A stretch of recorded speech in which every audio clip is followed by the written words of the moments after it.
Hey everybody, Jeff Antoniuk here. Welcome to Digging Deeper Jazz this week. So I want to talk about this combination of a diminished sound but using it in dominant settings. You may not know what either of those words means, but we're going to get there. And that lick that I played just a second ago, this classic lick that we've heard zillions of people play over the years, I want to talk about that lick. So I'm going to give you that lick, going to show it to you, but most importantly is what's behind it, the concept behind it and how we get to it is far more important than the lick, I would say. And I think that goes for most licks anyway. And now, of course, this is for all instruments, right? This isn't just saxophone stuff. So, I was reminded of this lick actually at Jazzwire. If you haven't heard about it, check out jazzwire.net. So been working in the Blue community, one of our 3 communities at Jazzwire, and we were working on the Wes Montgomery tune Full House.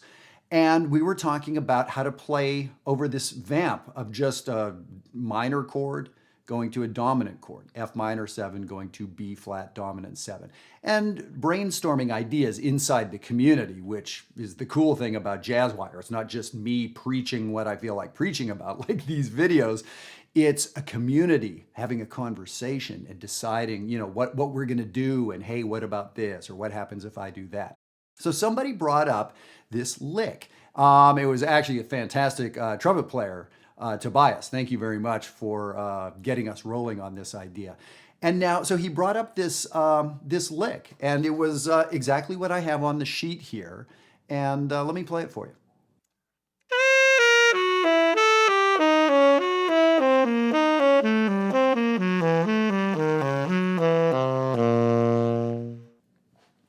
Number 4 on the sheet. So that's a lick we've all heard played many, many, many times. And so I mentioned in the community, hey, are you folks aware that this is actually a great dominant lick, a great, in this instance, C7 lick, but it's derived from diminished scale. And a lot of folks who knew of the lick, who have played things very much like this, didn't really know where it came from and the fact that there was diminished relationships hiding inside it. So let's dig into that. So first of all, what does that mean, diminished relationships? And no, I'm not talking about your last girlfriend or boyfriend. I am talking about diminished meaning minor thirds. So if you look on the sheet, you will see the first item there, number 1. Diminished means simply minor thirds. C to E flat to F sharp to A to C. All of those notes are separated by what interval? A minor third. Sounds like this.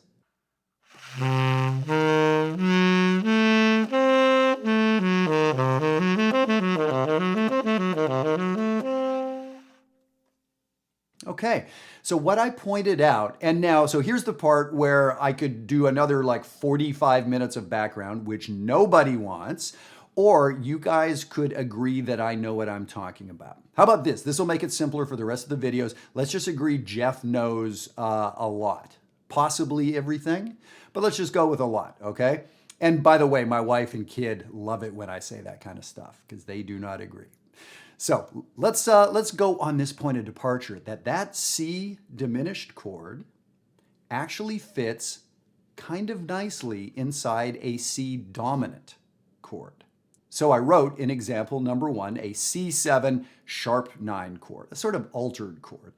And we see that we have the root, we have the sharp 9 relative to the C dominant chord, a sharp 11, and a 13th or a 6th scale degree.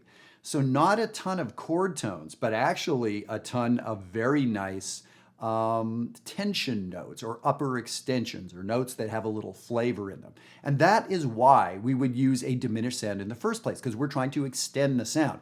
If you're trying to get right inside the chords, this is not for you. This is not exactly going to get you there. This is a more expanded version, a more interesting version of what we can do with these chords. So when you see a C7 chord, I'm saying that there's some cool sounds inside a C diminished chord. So let's walk through this a little bit. And then I'm going to do some playing for you. I'm going to play the song that we've been doing at Jazzwire. In that particular community, we've been working for a couple weeks on the Wes Montgomery song Full House. So I'll play a little bit so you can hear what this thing sounds like. In item number 2, I took those diminished notes from item 1 And I just sort of arbitrarily came up with an interesting thing to do. What if I play those notes and then go down a whole step? So that's what we see in example 2.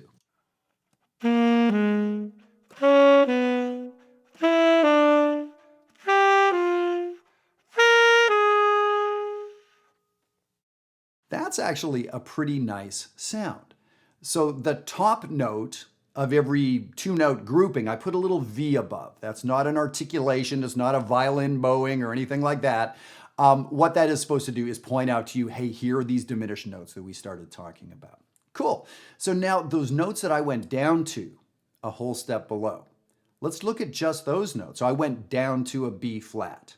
I went down to a D flat. I went down to an E natural.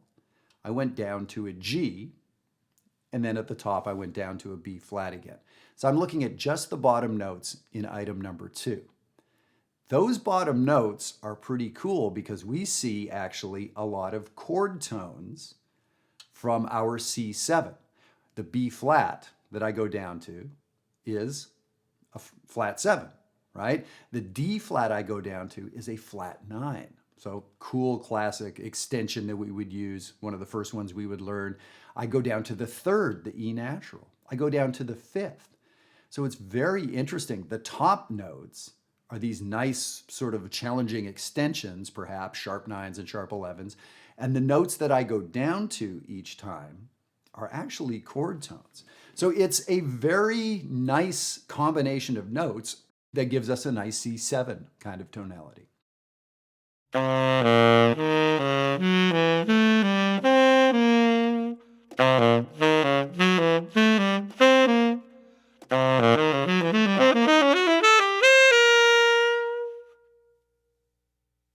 So let's go on to the 3rd item, and we're building up to this lick. Now, in the 3rd item, all I'm doing is playing that same grouping of 2 notes. Here's my starting note, and now I'm going down a whole step. I'm doing that same grouping, but instead of going up the diminished chord, C, E flat, F sharp, A, C, now I'm going to come down, C, A, F sharp, E flat, C. And it looks and sounds like this, item number 3.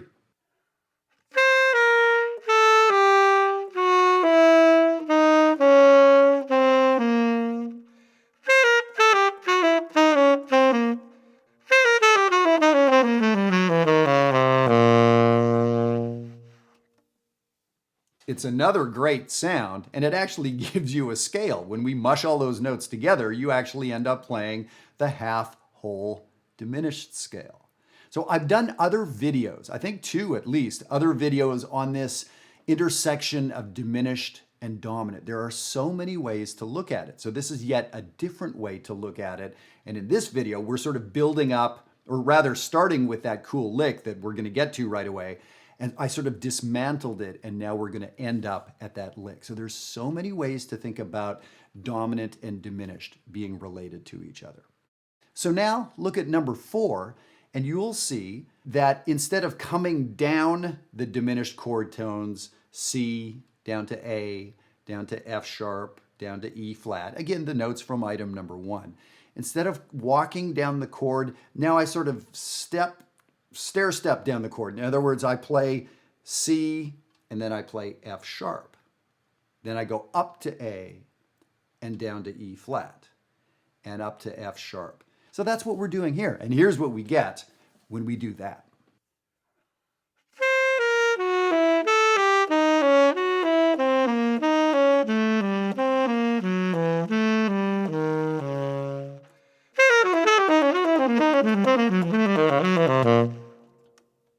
It's a pretty wonderful sound. So one of the big powers of this is the diminished sound, that diminished root motion, we could call it. And anything you do with diminished, those minor thirds or alternating minor thirds, gets you this very cool sound. And anything that involves minor thirds, I am saying, relates to dominant chords. So that was one thing I remember being told a lot of times in university and in lessons and in books that I read and in the back of a Jamie Aebersold, play along or something. Yeah, diminished is really cool over dominant. And I just never had a good sense of how that was. How did that get applied? It was probably explained to me, but it was a little complicated. I needed to slow down and take a month on that at the time when I was first hearing this, right? And that's what I'm suggesting you do here, is you may have to go back over this once or twice and just really see how those diminished chords fit inside a dominant chord. And that's when the world really opens up for you. And that's what I was seeing at jazzwire.net in the blue community, where people were seeing like, oh yeah, I've heard that diminished fits on dominant, and yeah, I guess I see how this is diminished. And it was starting to come together for people. So the idea is when you see a C7 chord, you can play this lick. So if you just learn how to muscle this lick out and memorize it in this key, fantastic. But understanding what's behind it. And again, whenever on the sheet you see those V's, those sort of upside down articulations, that's pointing at the diminished notes that you would think about. So I hope that's really helpful for you. Now, I've mentioned Jazzwire a couple times. If you're interested in joining us at jazzwire.net, we're getting down to the wire here. May 1st, 2019, we have, up till that date, we have 50% off registration. So if you'd like to join us, use the code DIGGINGSPRING, and you will get 50% off registration fee. And I would love to work with you there. We have over 100 people having a blast and working together from all around the world. It's 20 some countries.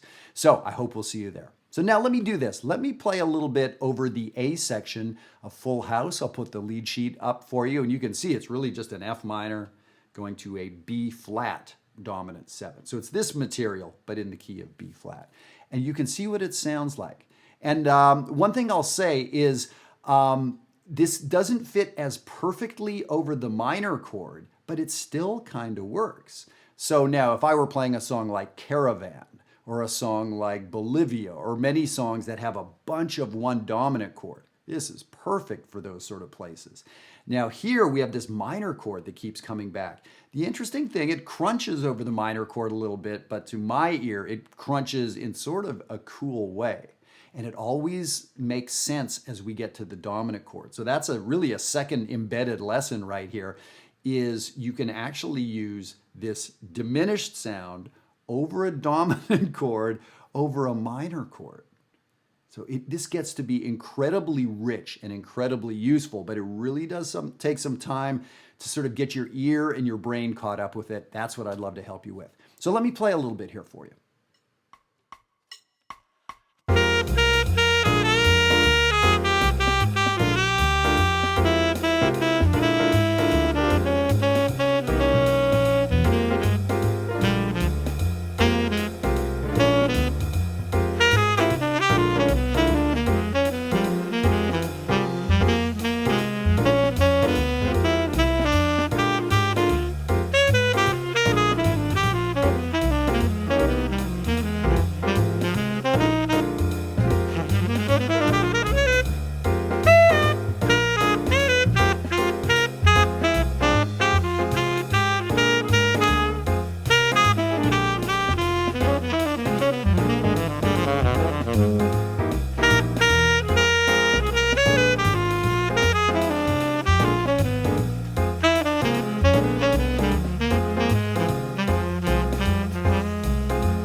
So what do you think?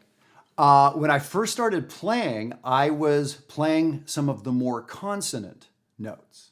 I could tell which were the more consonant notes to play sort of over the minor chord.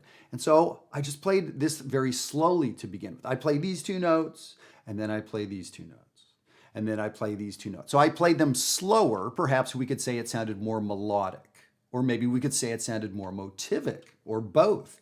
In other words, I was saying something and saying it again at a different pitch level. That is developing an idea. So that's a huge concept that's inside this lick, is it's repetitive.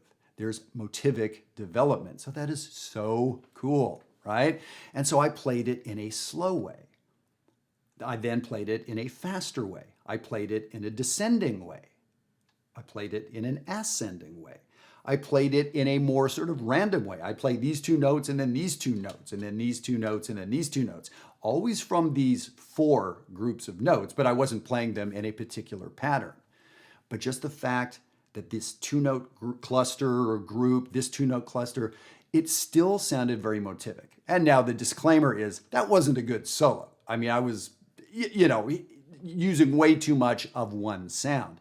But when I pick and choose where to use that, or when I play a whole first chorus and play a little more inside, I play a little more bluesy, I build, now the drummer's working behind me, and now I can take my solo to another level when I start introducing a little melodic tension like that. So it's a fantastic device. And as I said, here's a fantastic lick. I want you to learn it, play it. Good health to you. But the bigger thing I want you to understand is what diminished is and how it's hiding inside a dominant chord. That's what I want you to learn. To me, handing out licks is not very interesting. I mean, it's cool and everything. There's that old saying about, I don't want to give you a fish, and I really don't want to give you a fish. I'd rather teach you how to fish. I wouldn't even know how to give you a fish over the internet. So you understand, right? I don't want to just give you licks. I want to teach you what's behind the lick so you can make up your own, you can develop your own sound. That's what this stuff is about. So I hope I'll get to work with you. Please check out www.jazzwire.net. And if you're interested in this PDF, please send me an email, write me at diggingdeeperjazz@gmail.com, and I would be happy to get it off to you. So play this lick, get it under your fingers. Have a great week.